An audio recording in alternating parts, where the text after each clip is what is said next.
this year's union budget is actually an attempt to strike a balance between social commitment and fiscal responsibility on part of the Finance Minister, Mr. P. Chidambaram. He began the budget speech with a lot of emphasis on growth, and that is what we find being present in all the economic policies that are being pursued since the last 20 years, ever since economic reforms began in our country. He also pointed out that in terms of size of economy, today India is 10th in the world in terms of size of economy. And in terms of rate of growth, India ranks third after China and Indonesia. But soon it will just take its second rank very soon. That is what the finance minister hopes.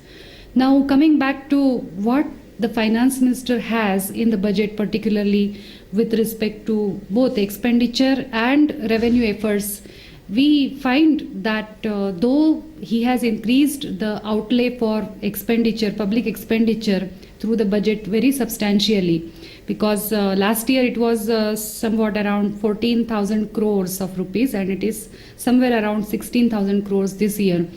And in order to just cope up with this huge expenditure that he has proposed in the present budget, he has also taken certain measures to collect greater revenue through certain changes in the tax, I would not say tax rates, but what is his emphasis is that those people who are having higher income, and those companies also that have higher income, they should be taxed more, and therefore he has proposed a surcharge of 10% on income above rupees 1 lakh for individuals, and income for companies which is above which have income above 10 crores.